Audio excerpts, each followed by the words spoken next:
I actually got a picture of him as well. It's quite a good one. Yeah, so that's going up. All my videos are about APL going on YouTube. Oh yeah. And the 2 pictures are going on Facebook. I guess Marco is joining them as well. Just saying. And Rob, I think he's guarding Doug's stuff downstairs. Oh, Rob as well. I've also got it. Yeah. I've also got the same thing. But which is what? Which Rob is it? Rob Walker. No. How is everybody today? Welcome to class. This is how to make money being incredibly unfunny and making dick jokes. First rule, make a lot of dick jokes. Class is over. No, okay, so this is a Q&A panel with DuckOutGlasses.com, channel awesome here. We're just going to go down the line and introduce ourselves for those who don't know. I am Doug Walker. I have a website called DuckOutGlasses.com. I do a lot of characters, including Chester A. Bum, Dominic the Bartender, as Duck Out Glasses, and probably the best known nostalgia critic. Applaud!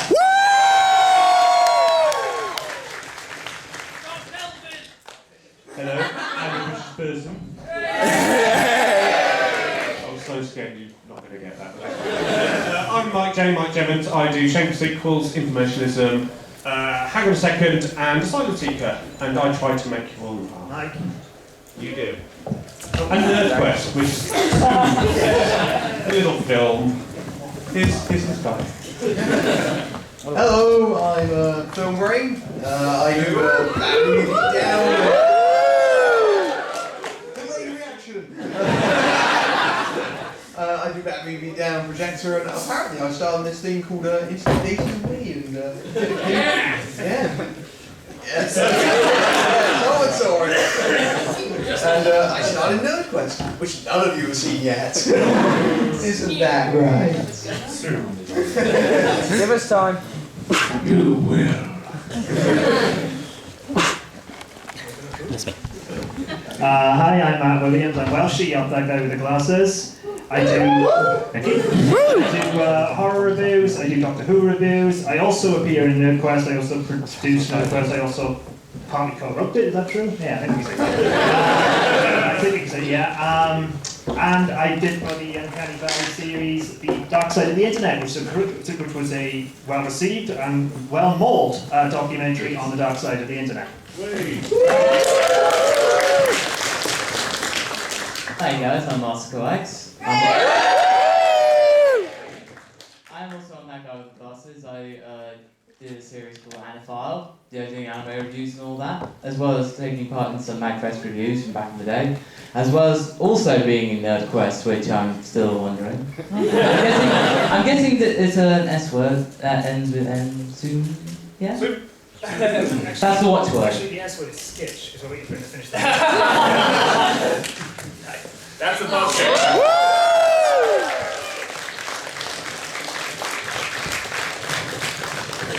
Poster, yeah?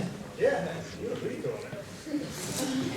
And for anyone, if you don't get a question answered or just looking for merchandising, we do have a booth downstairs. We're going to go there after this panel. It's pretty much where all the other booths are. People are selling like artistic stuff and everything, and we're just selling our crap. So yeah, if you want like a picture, you have any questions or anything that we don't answer here, just come down there because we got to clean these rooms out pretty fast. So yeah, with that said, this is just a boring ass Q&A. So let's get it going.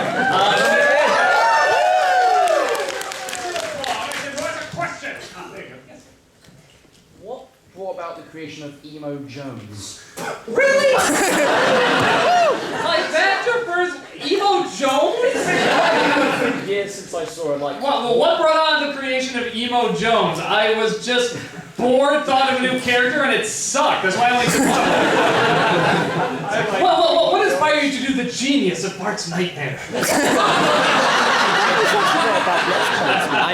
guy, after I said my character, he said, "You forgot Melvin!" Right.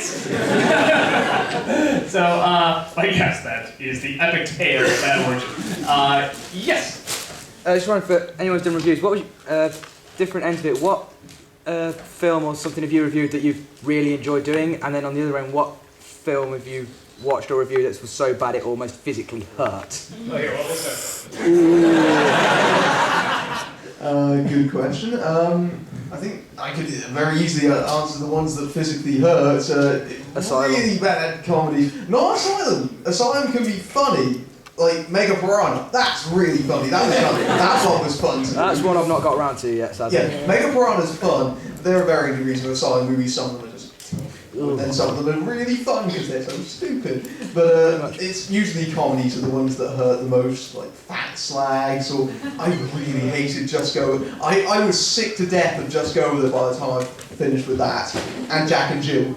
I was really sick of that by the time I was done there. Some episodes that took way longer than I was expecting it to. But generally, I'm entertained. I managed to find a way to make it entertaining for myself, even if I really hate the movie. For me, I both love and hate the same movie at the same time. It's Baby Geniuses 3. When is Doug gonna do Baby Geniuses 3? Hey, he already did it. It was great. No, you know, because I was thinking about, well, can I do another one? I saw your video. I'm like, well, that was pretty good. And I'm like, that's got to be the last one, right? I said, no, they're on 5. I don't want to do it anymore. Are they grown up yet? Don't suffer alone. There you go. You definitely get it. For me, the absolute worst one is the worst film I've ever seen. Who knows it? Garbage Pail Kids! You know, an absolute worst movie. I mean, worse than Nanos, in my opinion. Hands of Fate, because it's like, oh, thank you, yeah, you got it up there. That's wonderful. I look forward to not looking you in the face. But yeah, it's just every definition of ugly, which is ironic because I think the message was there's no such thing as ugly, but no, it actually proved that there is such a thing as ugly and evil and wrong. And it's just a terrible, boring, dumbass film, and I hate it so much. In terms of ones I really like doing, like, if we're counting TV shows, honestly, just Avatar. So, How did that film fuck it up? I don't know, it was practically gift Shaman wrap. Ding Dong, Like I that's said, it. just make me incredible, and somehow they screwed it up. No, I shouldn't say that. It's a dumb idea to turn that into a movie. It is, unless you're gonna do something different. If you want to start off the origin and then take it a different direction, fine. But be like, we're gonna do the whole first season, you know, 20 episodes in an hour and a half. No, that's dumb. They could have made 2 or 3 films out of that first season. Yeah, just out of the first season, you could have done a couple of films. Even then, it'd be tricky to do. It's like, just why do that? Why not, you know, either tell a story, you know, going down a different direction, like what they're doing with Walking Dead, or just leave it to the animation. It looks great in animation. Why need to change that? So, what do you want? Can we go in? Yes! No, you can't. Stare at him in shame.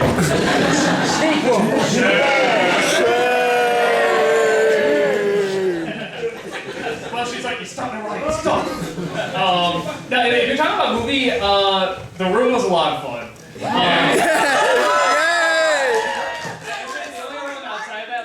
I just like watching it, but also making fun of it, even though I enjoy the movie. I actually like Hook. You know, I make fun of it. I even say in the review, but I like it. It's like I still do. I think it's a fun movie, so I can't be too harsh on that. So yeah.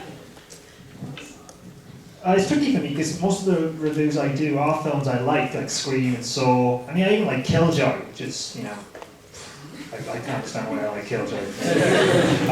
So I can't really answer that one because I like all of the reviews I do. Probably the one that hurt me the most is the one where I had to do a top 10 Rose moments from Doctor Who. Being sarcastic, and even though it was a dream, even though it was a complete piss take because it was an April Fool video, it still hurt me to say all those wonderful things about her. I suppose really the 2 reviews I've done for Anifal was they're both like done by Joseph Lai. Oh. I know. It's the one I really like doing, and as also I've been wanting to do, was Protectors of Universe, and it was just such. I saw that film like back in 2006, and then I've always wanted to review this. I want to do something with it, and then eventually I just got around to actually making a review of it. And it's just, there are so many, the animation is so shoddy. It was apparently, it looks like it was made out of the 70s, but it was actually in the late 80s, so the quality was awful, but it was just so hilariously bad with the dubbing. It made it okay. I could watch it for about 80 minutes, and I felt fine. And in fact, it was just like it was the evil genius of Alfred. That was his name. He's just the badass in general. He was just called Alfred. And then basically the guy is called the main guy is called Ken, and he's the son of General Larry. It's ridiculous. I mean, but I loved it. But then it was eventually they did another one called Raiders of Galaxy, and it was just so forgettable. I mean, it had none of the redeeming qualities of Protectors of the Universe at all. I mean, it was just called Raiders of Galaxy, the same bad punctuation and bad kind of spelling and all that. And it was terrible. It had none of that charm. And that's what killed it, because I was going into it, it's like, oh boy, it's going to be just like Protectors of the Universe again. It's like, no. Failed. Not seen those ones. Oh no, it's just like, and then they do other ones, like there's one Defenders of Space. Oh. All the same, just no charm. And the thing was about Protectors of the Universe is where it was like a rip-off of Mazinger and all these really cool 70s and 80s giant robot shows. You can so tell. I mean, I think the main robot is called Mazinger 7. They rip him off. They rip it off so badly. It's amazing. Look here, since you got the mic, why don't you choose the next question? Okay, another question? Yeah, October is coming up, and I'm just wondering what the lineup is going to be for the Halloween special, like Nostalgia Wii and stuff like that. Because if you have got a lineup sorted, or you're open to suggestions, We got one lined up. And I don't want to give it away, but it's another crossover with Brad, and yeah, it'll be a sequel review, so that should be a big hit. But you said you have a suggestion? 4, actually. Go ahead. Go ahead. No, I mean, it's over, it's lasts throughout a month, so I thought maybe it would take your interest. I mean, if you're interested, I mean, just... Oh, you got written down? You just say it. 28 weeks later. Oh, okay. The Thing prequel. Oh. Okay. Hocus Pocus in 1993. You know what? Lindsay did that one, and she did it much better than I could. And, I can't remember who the main actor is, but it's in 1990. Arachnophobia. Oh! Yes. That might kind of be fun.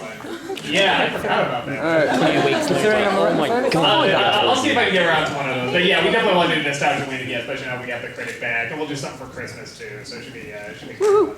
Let's see. Matt, why don't you choose the next one? The far corner with the blonde hair.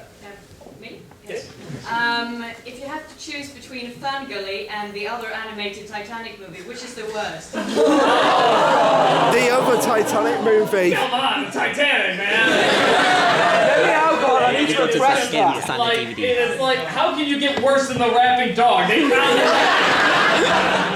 it. It's so terrible. At least they were trying with the rapping dog. They were drunk when they tried, I think, but they must have been drunk to think that would work. There's medicine for that. Drunk and high. Yes. But yeah, no. Ferngully at least had like some nice animation and Messages. and Tim Curry at least. Toxic love. So no, I can't. They at least have that. Here, Mike J, why don't you pick the next one? Red Top. Oh yeah. No, you don't have a red top. No. Okay, long hair. Yeah. Yes. Doug, can you consider doing old versus new with the girl with the dragon tattoo? Well, which one? Go with the dragon tattoo. With the dragon tattoo. Oh, I haven't seen either version. The old versus news, nothing's. I guess more like Swedish versus. Yeah, the versus the American. Nothing's been grabbing me for the old versus news. I only do those if it's like, God, I really want to do this, and there's a lot I can talk about, and for some reason nothing's been grabbing me, and I have to have a real passion for it. I haven't seen either of those films, so maybe if I see it, maybe it'll be worth it. So I'll check them out at the very least. So cool. Matthew, you pick that. Over there. If you were to pick another animated TV series, which one would you pick that you would say is as good as the Batman animated series, in your personal opinion? Avatar? Yeah, no, that's it. Yeah, no, I'm just like, yeah, that's my new favorite show. I love Avatar. I just think it's so great. I can't top it. So, yes, sexy me. The blonde is the sexy me.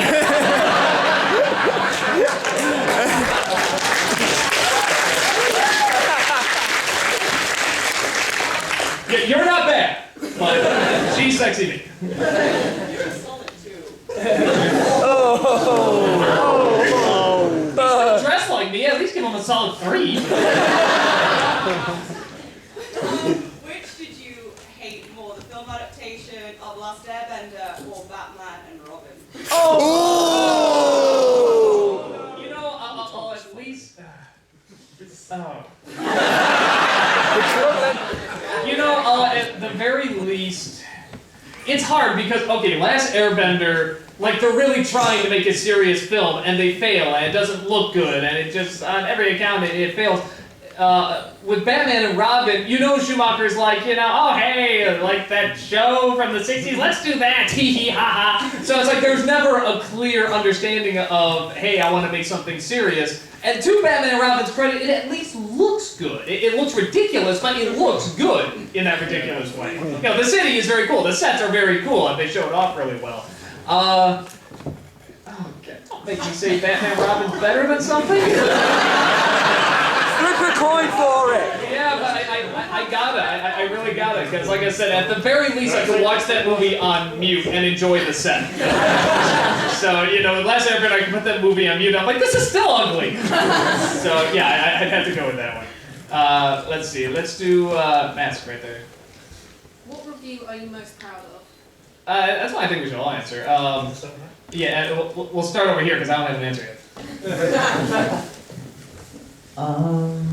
I would probably have to say it's the one I'm particularly most proud of is like one of my earlier ones. Is doing a review of Star Driver.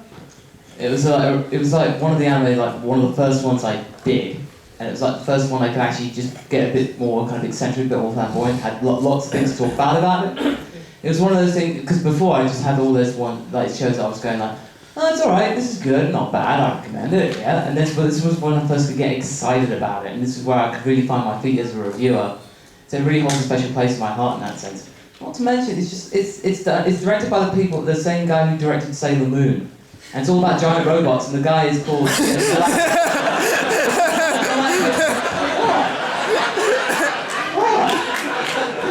You mean jailbait the show? No, don't worry. But the guy is known as the Galactic Pretty Boy, so that doesn't help. But it was all the eccentricities of it. It was the first one I could really get enthused about in terms of a story and the content. It was original and refreshing, so it was nice to actually get a chance to review that show. Yeah. I got 2. The first one is Black Sheep, the New Zealand horror movie. I like that. Chris Farley is so scary in that. I liked it because being Welsh, I got to make a lot of sheep jokes and not stereotypes.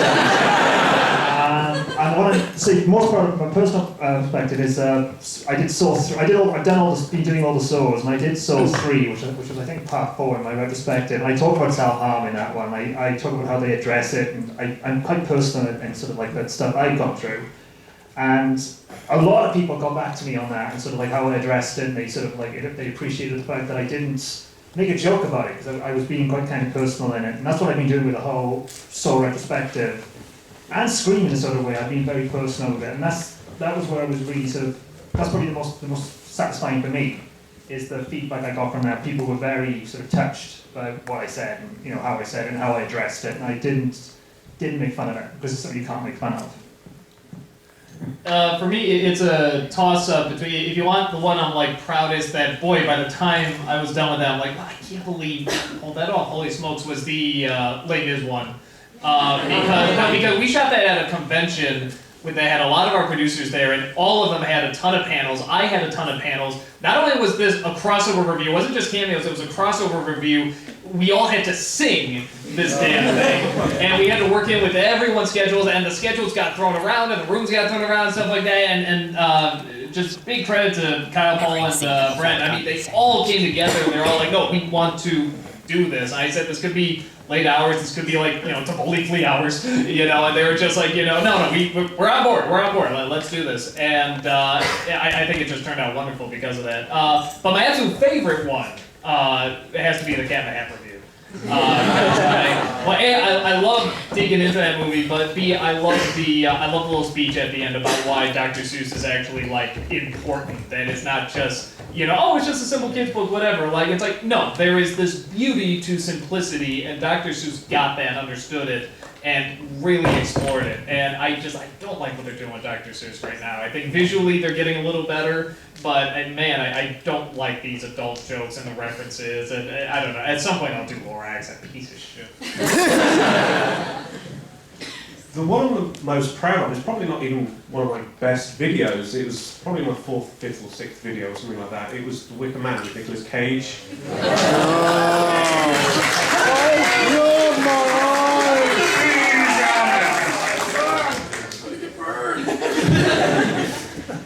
There's just so much of you've all just quoted half of the bad things.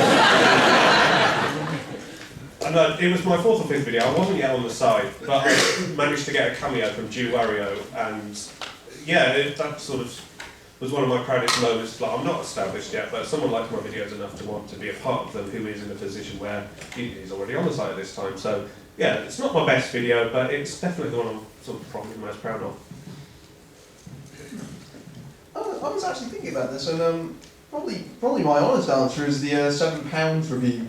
I did that a while back. That was a really early one, but I remember back at the time I was really nervous about putting a lot of things out, especially because I kind of got burned with the Equilibrium video, the 3rd thing I put out, and so I was really worried about putting out the £7 video because it's a bit of a personal video. Again, I think there is a bit of a common theme here in the Browse videos, are probably the ones that we're most personal about. It's obviously that it's a very early video. There's a lot of technical hitches, but I think the points that I'm making is very strong. I think, and it seemed to connect with people, which is good because I was really worried that I'd just get backlash for it. It had quite a high rating on IMDb, but I've never spoken to anyone who actually liked that movie. I think when I first met you at Kick-Ass, you'd seen that review and said, it changed your opinion of the movie. I was like, that's probably the biggest one you've ever given me. That's I was like, yeah. I haven't given you a comment stance. Yeah. Well, I was gonna say I actually do remember that because I remember seeing that movie like whatever, just okay, not like a twist, but whatever. It wasn't good, wasn't bad, whatever. And when I saw your review, I just was starting out like, this is bullshit. The more I think about it, like this is really dumb, and I really got behind it. I'm like, I never really saw it from this point of view, and I'm usually not pro that if somebody likes something, it's like, let's ruin it for them, but it's like I really was there behind it. I'm like, this is not good. Well, the film's really insidious. It just manipulates you. And it's very Shyamalan, actually. Like, if Shyamalan had no twist or anything supernatural, it's like that would be his straightforward drama that he would do. The very force is very manipulative. So, totally. Let's see. Let's do the wolf waiting. It's a question for everyone. Is there a movie that you loved so much when you were really little, like toddler age, and then it was your crack, and then you look back on it when you're much older and think, was I on crack? There's so many. I'll start with Matthew on that one. The answer to her question for me would be the Digimon movie. I think I was a stupid kid. I've got 2. I can pull out 2. When I was 6, when I first saw Batman and Robin in the cinema. I hear that a lot, actually. I feel for you. Yeah, I remember reading a 1-star review at the time of this release. I was like, what is this critic talking about? The other one is there's a Daniel Stern movie called Bushwhacked. I love that movie. There's the bit where he's explaining the birds and the bees. Oh, God, that was the most hilarious thing to me at age 7. I did Problem Child 3 recently. I didn't rewatch the first 2 before I did it, but then after putting the review online, I watched Problem Child 2. And that film is horrible, really. Projectile vomiting on just people's faces, it's mouths, it's vile. But Do kids like vomit? I loved it, so bodily fluids are weird. Yeah, it's difficult because it is kind of true when you're a kid you'll like anything. I'll bring up two quick examples that I don't know if they necessarily fall in what you're talking about, but one that I saw that I wasn't like young, but I was young enough, and I remember really liking it because it was my introduction to Lord of the Rings with the Ralph Bakshi Lord of the Rings. And I still stand by there's some good stuff in there. That's like even better than some of the Jackson stuff. But when Fellowship came out, initially I didn't like it that much. I was just like, oh, the editing's all choppy, and they changed too much from the book, and the tone's right. Bakshi got it right. I'm gonna put this on, watch and see how. Oh no.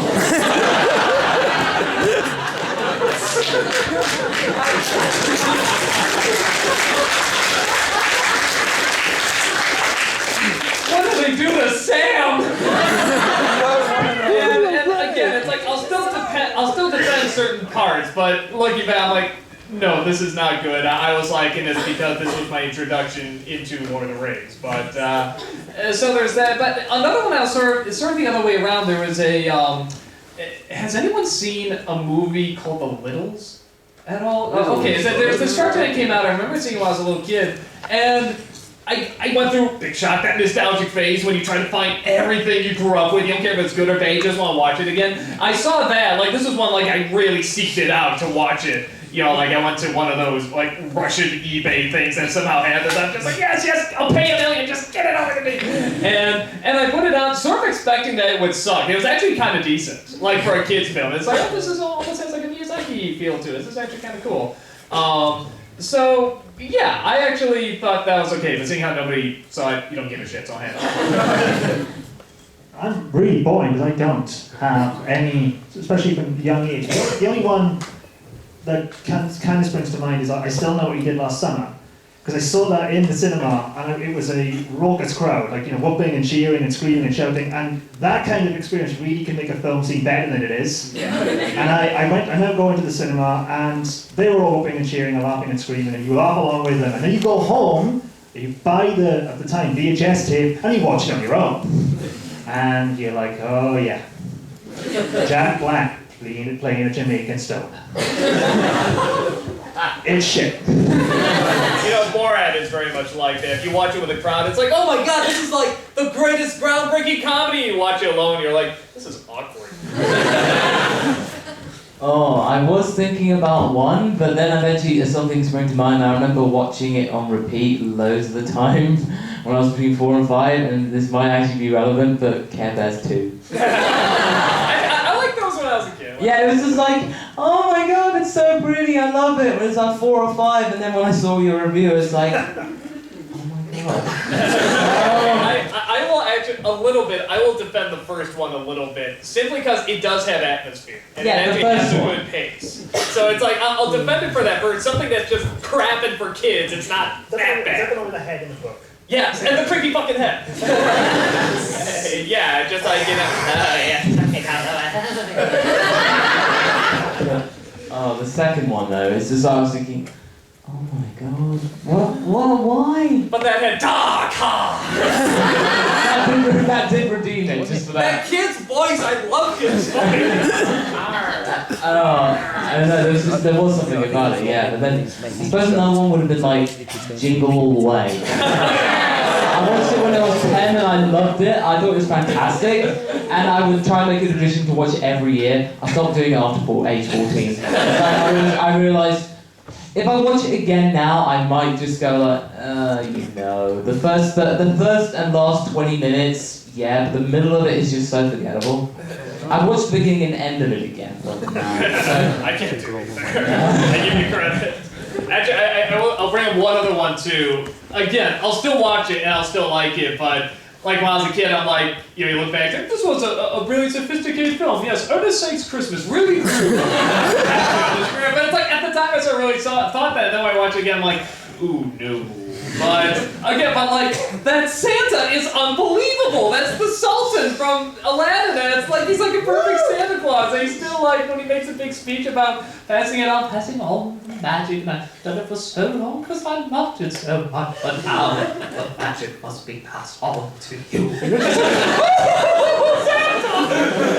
It's like you totally believe that fucking Santa Claus. Okay, let's see. Actually, why don't you pick the next one?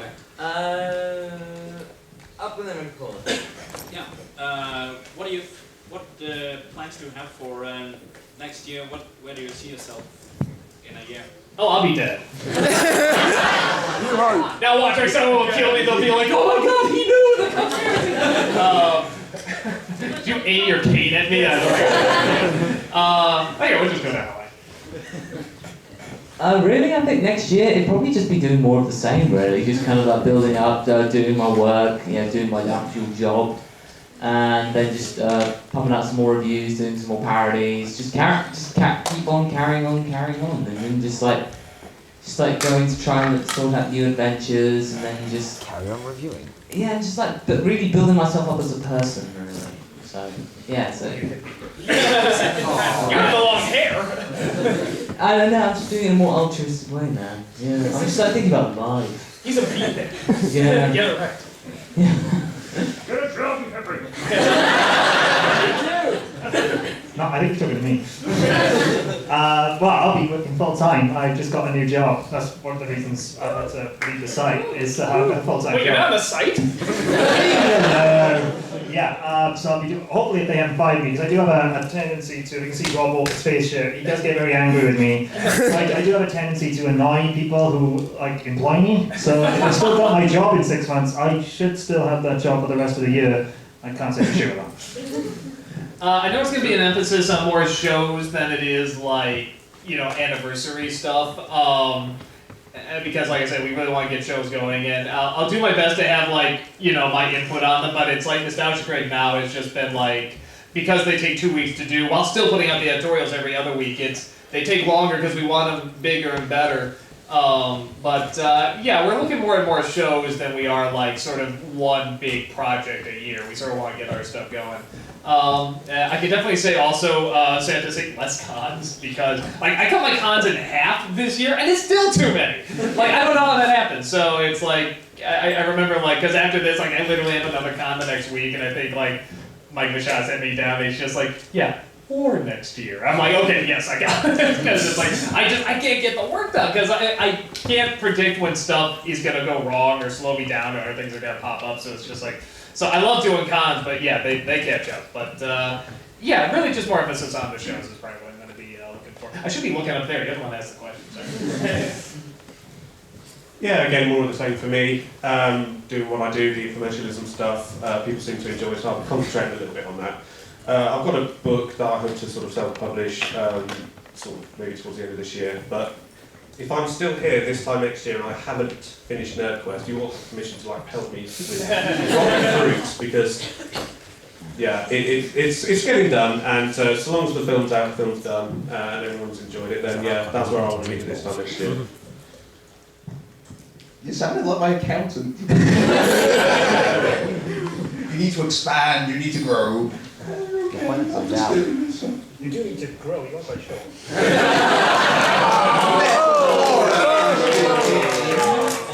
We spent the night in bed together last night. Someone tell the internet! Why should you feel found the internet? Already on it. But in a year, I wouldn't mind doing more reviews. I personally, if I had it my way, I wouldn't mind doing more acting, because although we do give a lot of shit to Mike for NerdQuest, he does actually have a rough cut. He brought that with him. We watched a bit. Well, they watched this, and I watched a bit. I was set filming. I was helping film. But anyway, I was quite pleased with my performance, so I wouldn't mind exploring that avenue a bit more, maybe try and seeing that and see what's horizon. Yeah, there is Power Bills there. Say, do you want to talk about Power Bills? Yeah. Rick Bush, who's in NerdQuest. That's his real name, though. That's his real name. And he is a porn director. Rick Bush is actually making a feature film. Oh my! I'm sorry. He told me the name earlier. I thought he said Dick Push.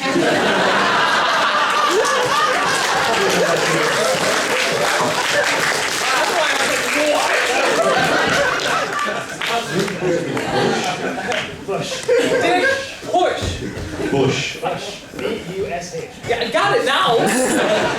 Hey, it took him a day. Rick Don't Bush. let the Bush talk. It's scary. No more Bush. Rick's doing a full feature film of his web series Power Girls, so he's getting a bunch of people do that. So yeah, we're going to be doing that. Very cool. Awesome. Matt, why don't you choose the next one? Okay. Blonde hair? It's blonde wig, yeah. So blonde wig. Okay. Question for Doug. There's a film that I found out about recently. I think would make for a good review if you haven't already seen it. It's called Santa's Sleigh. So it's spelled S-L-A-Y. I'm sorry, I have to go back to Ernest Saves Christmas, you know. Santa's sleigh, aliens come tormenting children, how dare you! All the Santas I love hurt people, like Miracle on 34th Street, Ernest Saves Christmas. Why are the best Santas violent? I don't get it.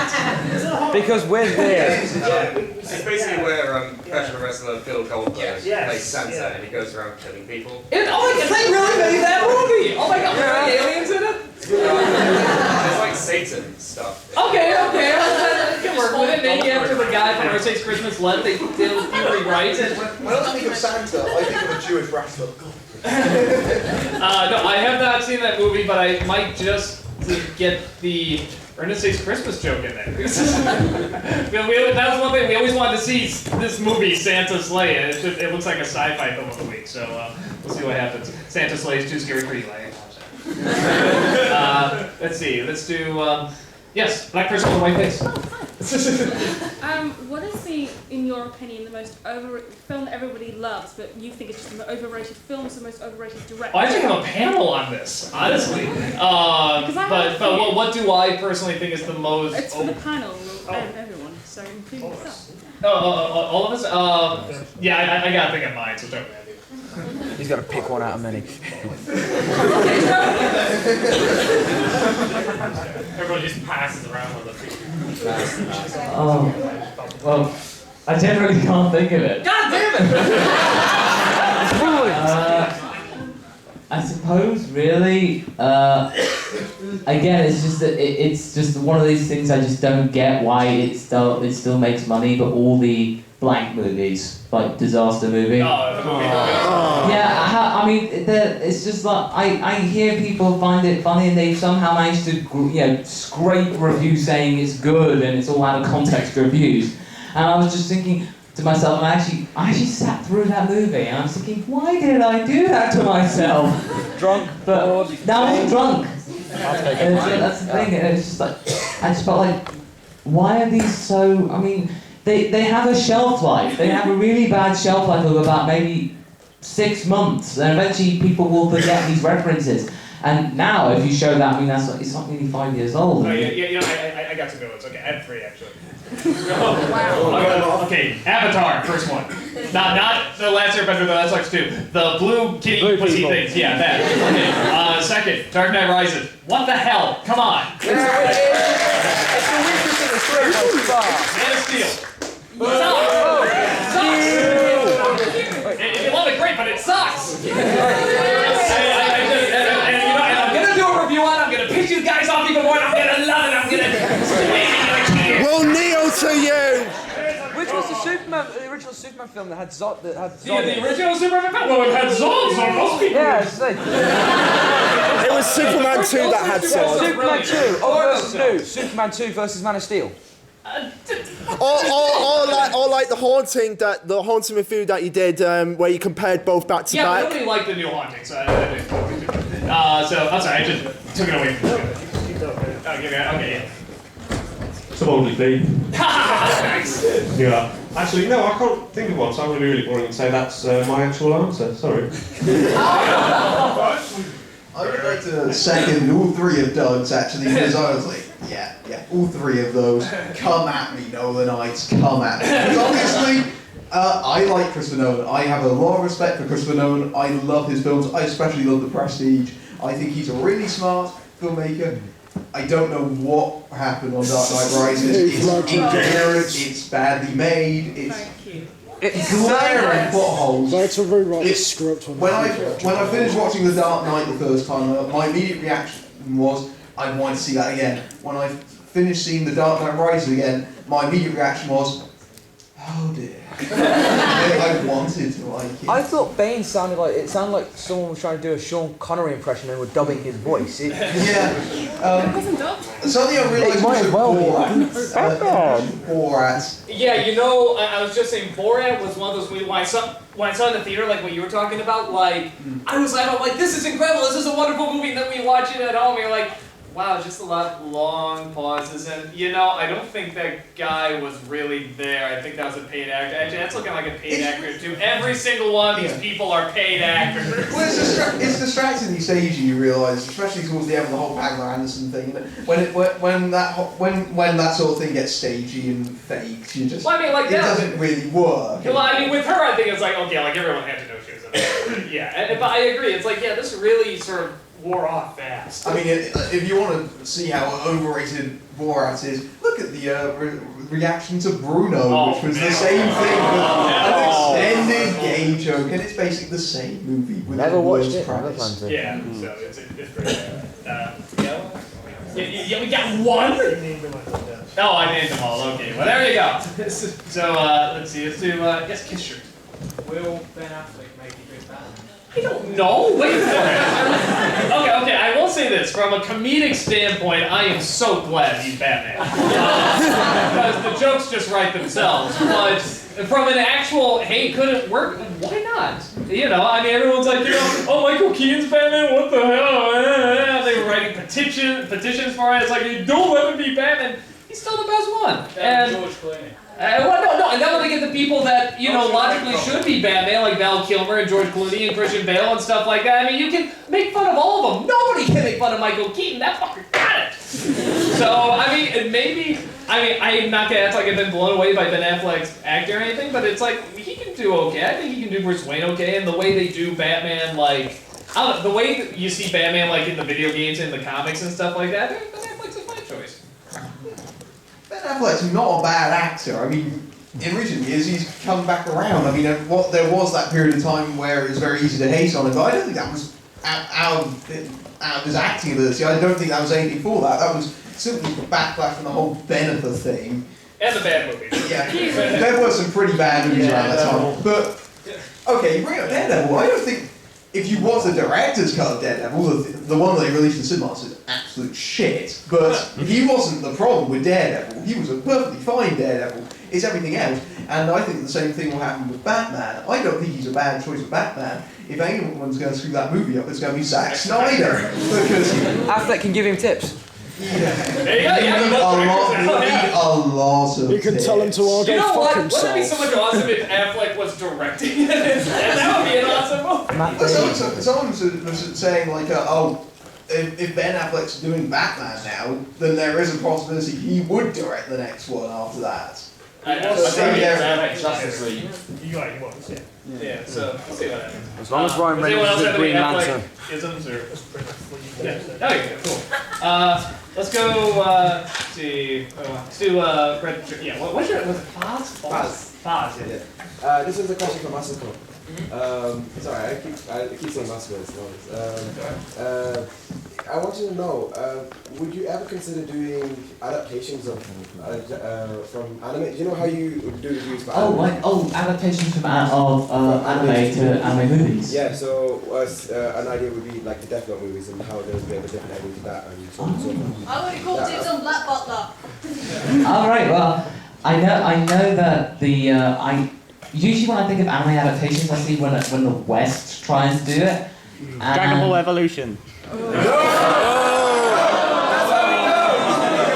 for mentioning that film.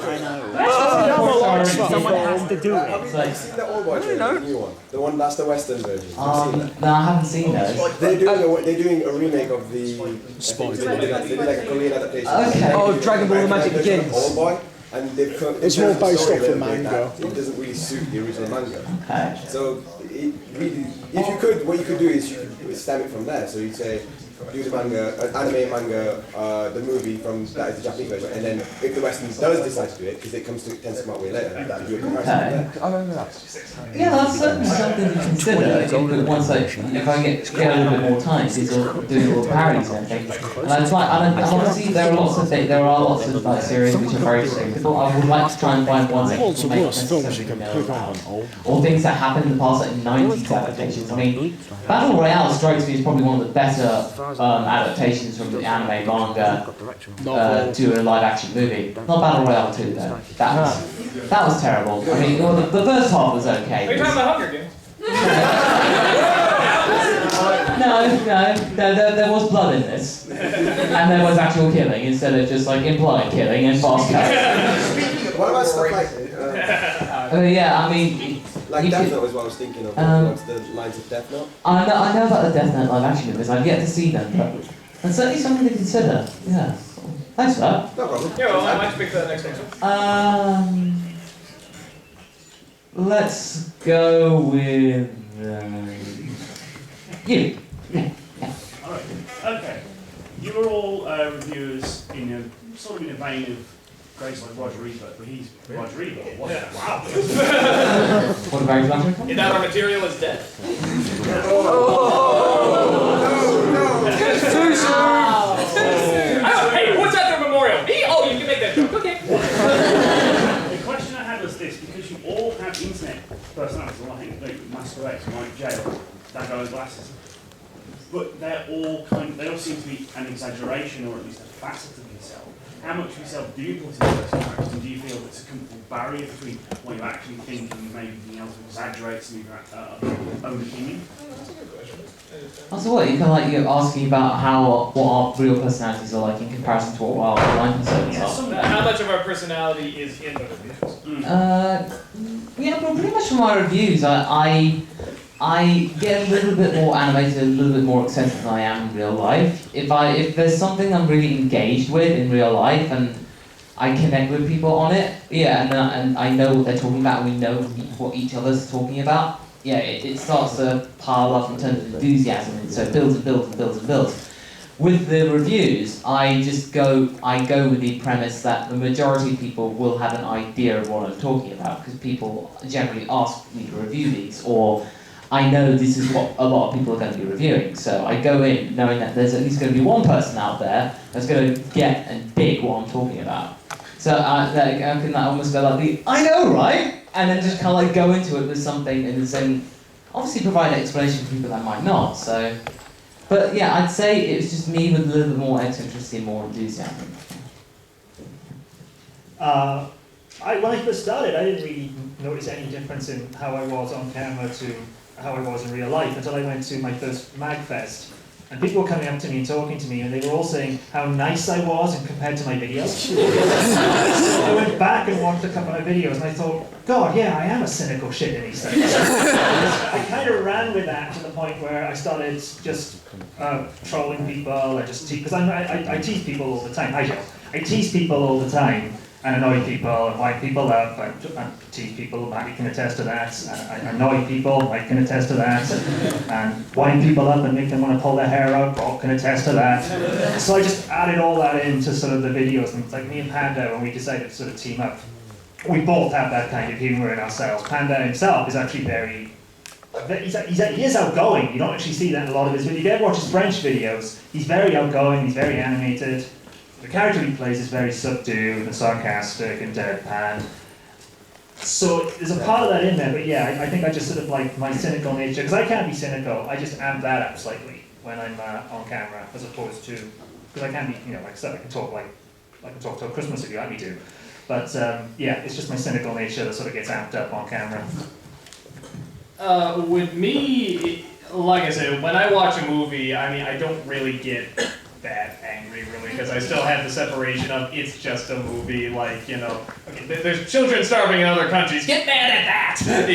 It's for me, it's fun talking about it, though, because movies are supposed to be like representations of life and art, and what does this say about us and show about us, so that's sort of fun to talk about. So I think we get angry when something that we don't like gets popular, because it's like, what's that saying about us? Because there's a lot of crap out there, but we get emotional about when it succeeds and when people are saying that, no, this is entertainment for you right now, right? And we're trying to say, no, it's not, give us something better.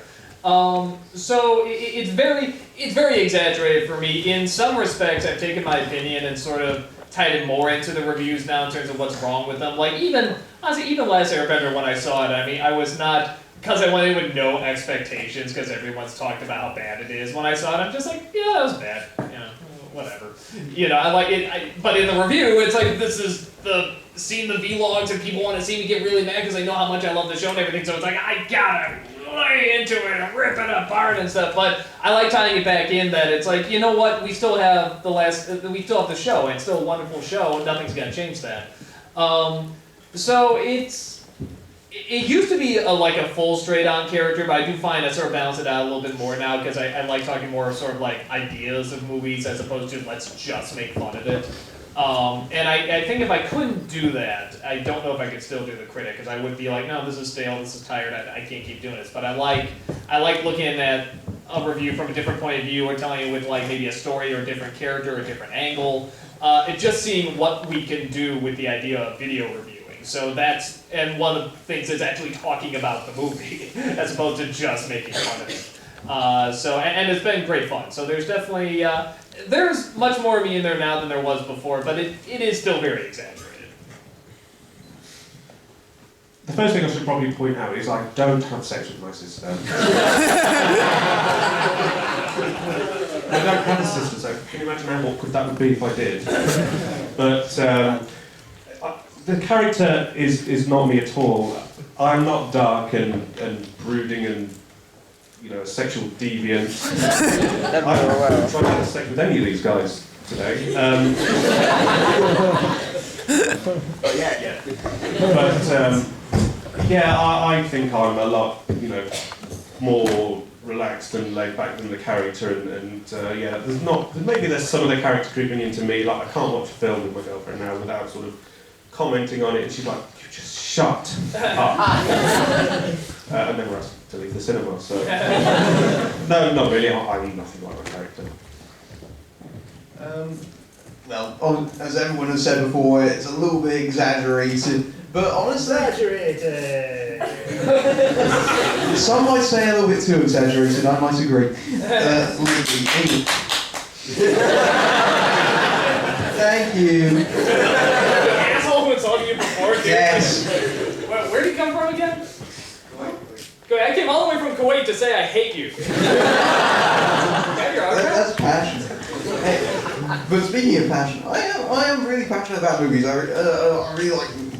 You can probably guess. Well, there might have been a hint in the title somewhere. But I do watch a lot of movies. I do like to watch movies. I don't. Honestly, this is. When I do a review, I've heard other people say, "Oh, he just seems like he nitpicks. He just seems like he does that. He just does that to fill the wrong stuff." No, I do pick things that that I find interesting about movies that I want to talk about. It's not a case of filling the running time or anything like that. I genuinely feel, that way. I feel like we don't have running time, so I mean, that's however long we want to be. Well, I feel like there's a critical responsibility to say what I mean. I don't say anything that I don't mean.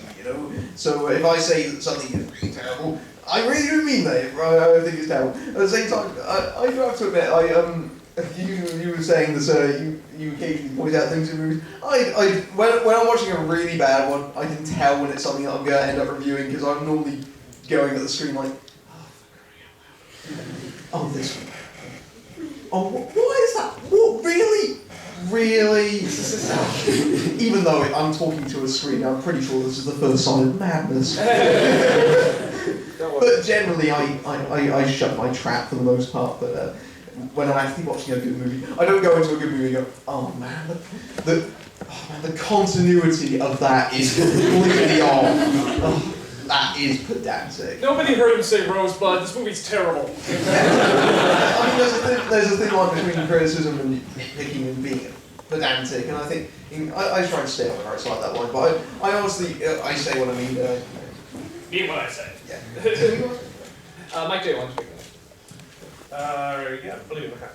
Hi, I was going to ask a really stupid question, but I've changed mine, and I know which is a much better question now, which is basically all these new spoof movies that are coming out, all like disaster movies, things like that. Do you think that for people growing up now, watching these comedies, not remembering all the old comedies and all the skills and stuff you used to make them, do you think they're kind of missing out and it's kind of making their humour a bit, I got something interesting about that. I actually did a video called "Is Parody Dead?"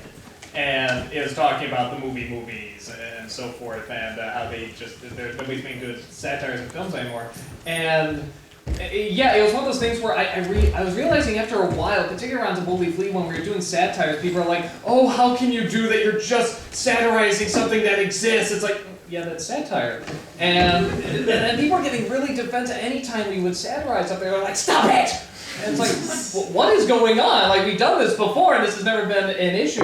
And we were sort of realizing with the younger crowd, because of these movies, they're associating satire with shit. They're associating it with, like a little form of humor, like, oh, well, that's like fart humor, or that's like this humor. All you're doing is making references. It's like, no, we're tying it back. We're actually finding the humor here, but I think they've been so diluted by so much of this stuff that they are now looking at, like, when they just hear satire or parody, they're like, oh god, like epic movie and date movie and stuff. And I think so many of them, because that's what's currently being shown now, that's what, people like the new, especially kids, that they're not looking back as much to, like Young Frankenstein, Spaceballs, and so forth. So, but we still get it online, but I see that with other, like, videos too, like, on Couch Humor and stuff. It's like, oh, look, you can acknowledge a movie exists. And it's like, what is wrong with you? This is funny. So, and they do great. I mean, the views still go great for satires online, but there's just, there's some crowd of people, and same with us, whenever we do a satire or something, views always go great. But there's just a crowd of people that always associate it with, I think, those movies, and that's such a shame, because there's a great art to satire. So, I think it's very possible. If any of you guys got anything on that. Here's it again. It sucks. Let's do Harley. Oh, thank you for that. Did the sibling rivalry start with you and Rob arguing with each other when you were watching films? Well, Harley, I can tell you.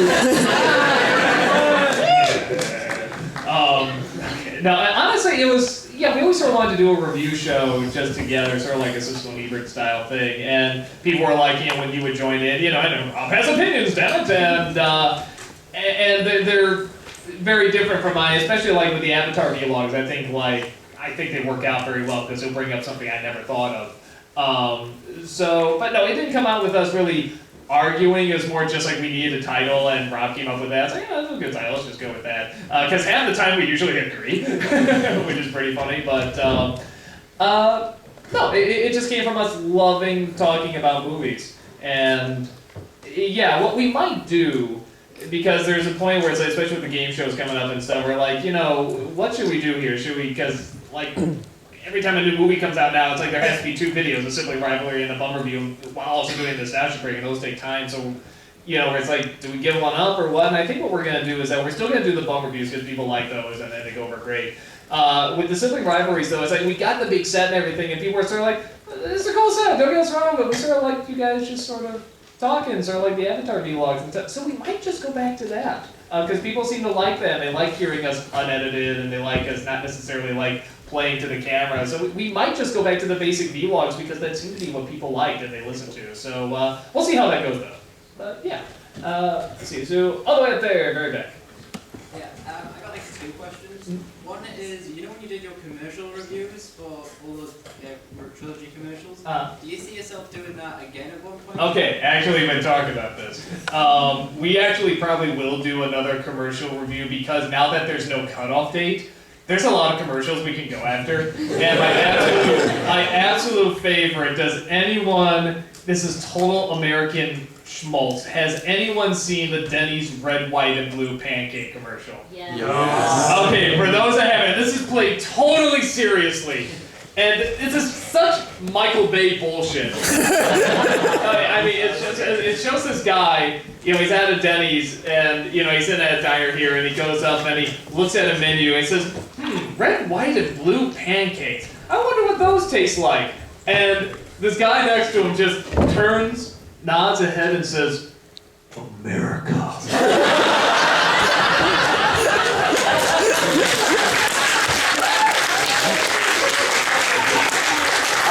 And the guy looks back at him and just says, I think I'll have one of those. And it's played totally seriously, and it is awful. I could talk about it for a while because play before our videos, but now I can. And yeah, we gotta do that commercial. We'll definitely do something with it. Speaking of things that play in front of our videos, who broke the copier? I think it was Jennifer. Chill out, some paper got jammed, some paper got jammed, and it's toner.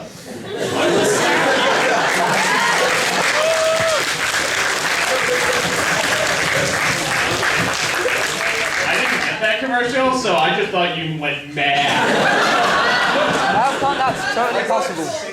That sucks. AJ, you had another question? My second one is, do you see yourself coming back to a convention like this again? Like this? No. I do a lot of conventions. I mean, like I said, the only downside is that I am trying to cut back on because it does cut into work a lot. But I love traveling. I love seeing fans. So yeah, I mean, I got no problem with that at all. So let's see. Let's do Red Ash X. What is your favorite So Bad It's Good movie?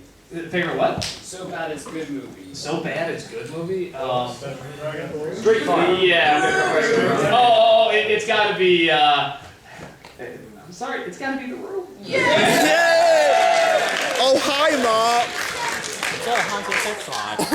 Commando is very good band. Let off some steam, Bennett. There's also some Cobra. Crime's the cure. No, crime's the disease. I'm the cure.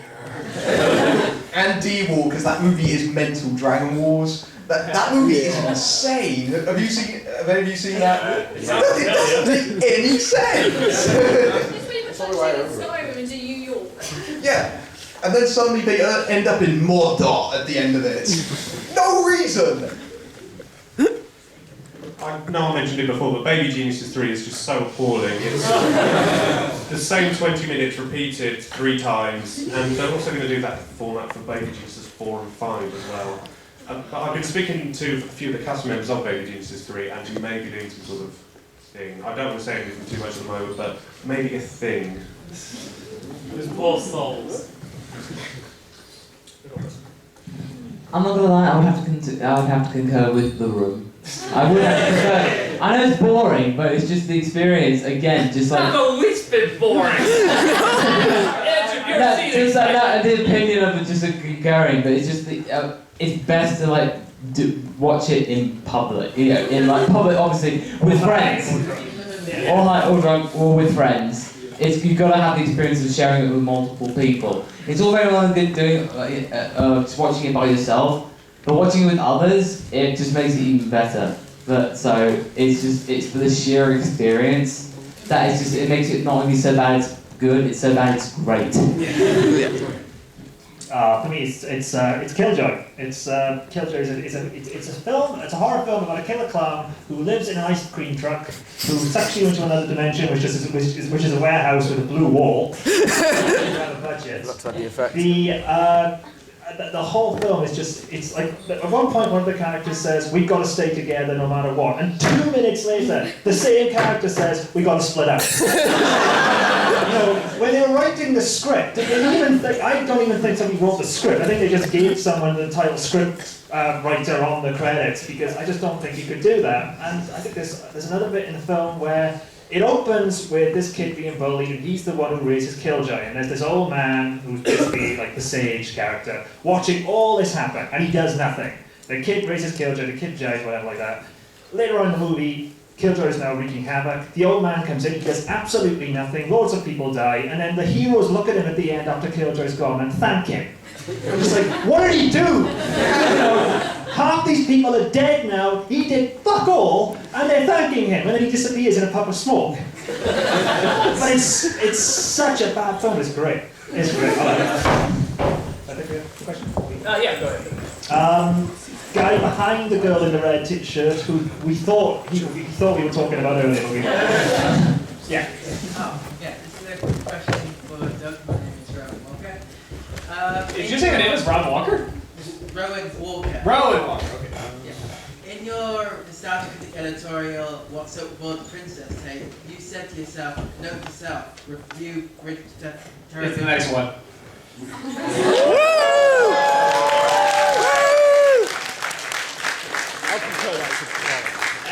after Les Mis and Last Airbender, I'm like, okay, we need something a little smaller. So it's like, well, everyone's been asking for this one, so yeah, I'll do that one. Yeah, we literally watched this week. I actually wrote it on the plane ride over here, so yeah, the Bridge of Terabithia won't be the next review. Let's see, let's do blonde hair with a little. This is a question for all of you, but it's more specific to Doug. I might be wrong, but you haven't actually had a collaboration with any of these 4 guys here. We asked Brent this earlier, and now we're asking you all. Who would be your ideal collaborator? And I used to think that you and Buck did pretty well together, since you both hate movies. We love movies! No, honestly, with a lot of people have been saying, like, yeah, what about you and Film Brain or you and Blockbuster Buster and stuff? A lot of it is just waiting for the right one to do. And I mean, I haven't come across the one I'm like, yeah, like, our opinions will really work. Like, with Kyle and Paul, that seemed the most fitting for Les Mis. Because it's very art house, it's very musical, so hey, let's do it. And they both love music, and they love singing. So that seemed ideal, and it's not all that, I hate Matthew, I do, but that's not it.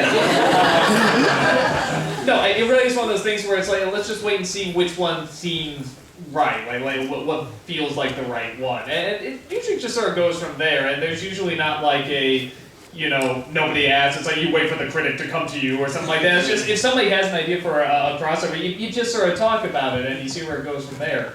But yeah, I mean, if something comes up, yeah, absolutely. Yeah, and so touching on that as well, in terms of like your sort of ideal contributor and sort of stuff like that, I kind of found mine in Panda, because we have such a similar sense of humour that it's just really fun. I mean, you've got that with your brother, and you play off each other, and you click, and sort of like, you make each other laugh. Me and Panda do that with us as well. So it's like when we do the 7-man Q&As, Panda will write out a script, and I'll laugh at it and then add my stuff, and then he'll laugh at that, and it is leapfrogging each other constantly with different material and different jokes. But we both have that same sense of humour, and that's the key sort of thing. If you're going to like the ideal sort of contributor, if you're going to team up with somebody, the same sense of humour is essential. And we really do have that, and that's why I enjoy working with him. I've really not done really a collaboration with anyone yet. I mean, the closest one was when I did some for a review of, it was a hentai review. I decided to do the XXX files, and oh good God. Then it was for a series, well, for a one-off called Battle Can Can. I was trying to find a really obscure hentai that because people were like, I think this was off the back of something, and I wanted to do something with Benzai's character of Bait, and he just I had him he would hold my character hostage, and I would have to review this even though I didn't really want to. Otherwise my chair would explode, and then all my madness would be blown to bits. So it was a bit of a premise for that, and it just led to that review. So that's the closest thing I've ever had. But the one thing I probably would do, I mean, I would love to work with Leslie's guys as well as anyone on the site. It's just waiting for the right time and the right moment that you feel like you can make it work and it makes it feel natural. I mean, one idea I had was maybe working, because Linkara's still kind of mad with me for getting to reviewing Steam Detectives before he did, because he absolutely loves that show and the comic. So maybe one of these days it's just kind of us just reconciling our differences and tackling a Steam Detectives project of some sort. But yeah, I mean, I'd love to, but it's just something, again, it has to wait for the right moment. You can't just shoehorn it in. It's kind of a shame he's leaving the site, because I would have been interested to do something with Welshie, because he sort of finds the good in... Yeah, he finds the good in anything, even if it's shit. Which would conflict I would find a bad anything in anything, even if it's good, so... Me and Lewis, when we were in Magfest, me and Lewis Linkara did a review of Deadly Silence, the James Wan film, and he wanted me to do it specifically for that, because he's there raging about the film and I'm just smiling next to him and pointing out what I love about it, which sends him into a rage even more. Yeah, I've known you for like 5 years now, and it's just one of those things I thought would naturally happen, like, but we've never got around to it, have we? But there's probably 100 films out there we could do together, but... I do it. Well, okay. Rob has said I can come back anytime. So. There you go, right here, you saw collaboration.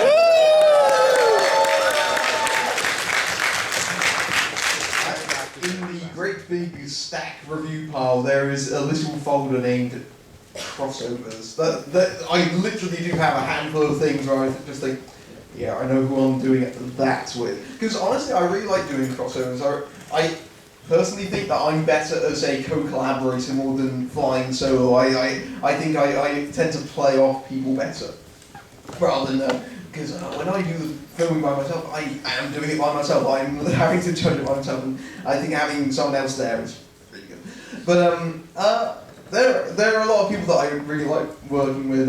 Looper, Phelan, and I really like working alongside Rap Critic. We get along surprisingly well, actually, and I have to admit I've bought a lot of rap-related movies purely on the grounds that we might do something again.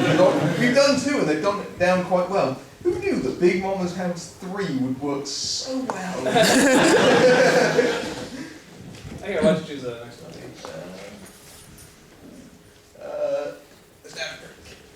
Yes.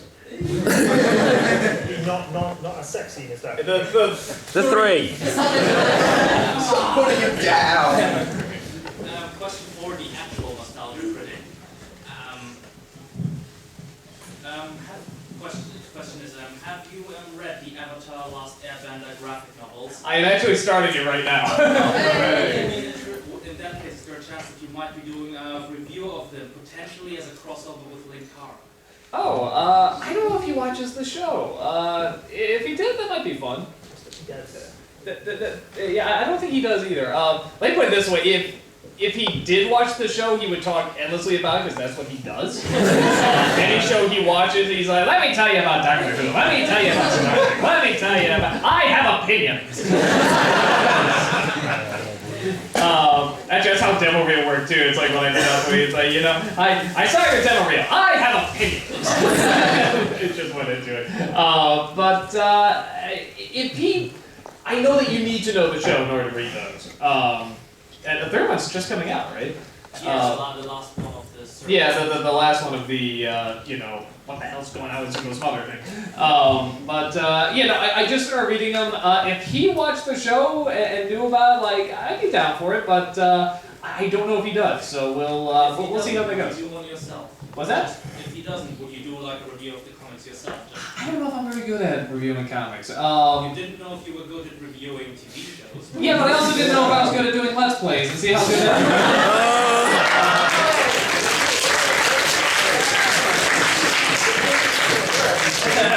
And it's the first time for everything. So, we'll see what happens. We'll see if I can figure out something. Let's see here. Let's do, who do I want to hear from? Let's do White Shirts. Hi. This is a question aimed at all of you, but mostly film, Brian. For your projector reviews, have you noticed that the actual act of doing the reviews has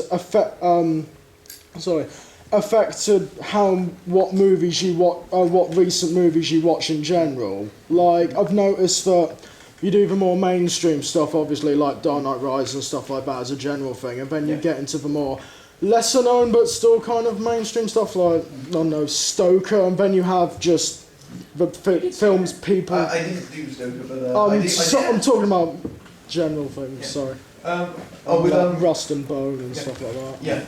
With Projector, generally the rule of thumb is if it's anything that came out in the UK first and I can get the jump on it, then and it's playing in my area, then I will go and see it. So it's literally anything. Anything and everything. It can range from, say, a French art house film that just inexplicably seems to be showing my multiplex like Rust and Bone, or it could be Alvin and the Chipmunks 3 Chipwrecks.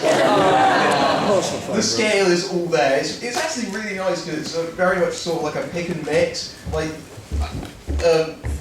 for example, I really didn't have any interest in seeing Riddick, for instance. That wasn't a very rewarding experience for me, but at least now I've seen Riddick. I can say, I've seen Riddick, I know what it's like. I didn't like the film very much, but you know, but at the same time I can go and, I've seen films that I had no expectation for whatsoever and go, huh, that was not bad. That was actually surprisingly good. So, really, it's a lot of variation basically, and I try and do the same thing with a bad movie down. I like to do a lot of variation. Honestly, with bad movie down, I don't really like to do the huge big A titles all that often because I think those should be used sparingly and at timed opportunities. So what I like to do is I don't do completely obscure things. Sometimes I do, but most of the times I try and pick things that sort of half mainstream. They're sort of drifting in the mainstream, so have like big name actors, but it won't necessarily be the first thing that you think of. They'll probably be the answers to a rounded Pointless, for example. But but generally that's what I try and do. I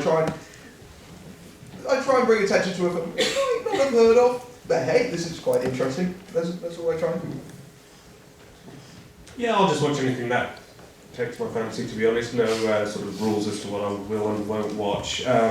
There's one I desperately want to watch, and I know it's aired on the TV, but I want to get it on DVD, is Sharknado, so I'm desperately to do a video on that. But I'm not sure whether I'll do like a Shame Sequel style, like taking the piss out of it, or if I'll do like a Asylum Seeker where I'll praise it, but it looks awesome, and I'm sure We're already making a sequel. I want to do it before anybody else on the site does it. Yeah, you better hurry. I know there's people that want to do it. So yeah. yeah, you better jump on. Yeah, I'm going to have to get there soon. For me, it's the funny thing is that I used to love seeing bad movies, like so bad they're good movies, and now that it's my living, I try to stay away from them. Like when I see a movie now, like I want to see a good movie. You know, it's like okay, I work hard watching this shit. Now I want to see something good. So when I see something that doesn't entertain me, I'm like, better still, goddammit. So. Yeah, I mean, I will say there used to be this great joy in trying to find these films, but seeing how it's like, it's part of your job now and you have to edit them and write them and stuff. It's still great doing it, like for the job, but it's like in your off time, it's like, yeah, let's watch something good. With me, it's slightly different again because I do positive reviews, and pretty much all the films I've done, they are films that are in some way personal to me in terms of like where a childhood film or something I saw when I was in uni or something I saw when I was traveling. Like Black Sheep is personal to me because I was in New Zealand when I saw it. I did a year of travel and I was in New Zealand when I saw it.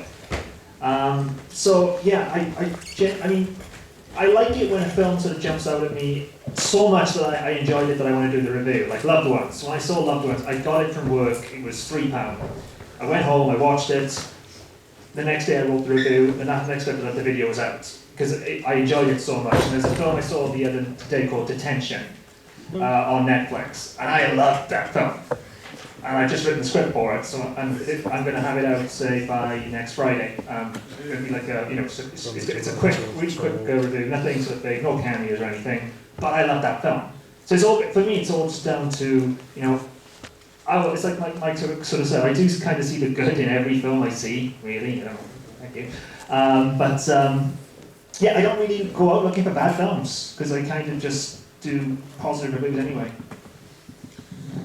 For the most part, it's all about all the videos I've done. I've noticed that a lot of people really engage more with my videos if it's stuff that's really obscure.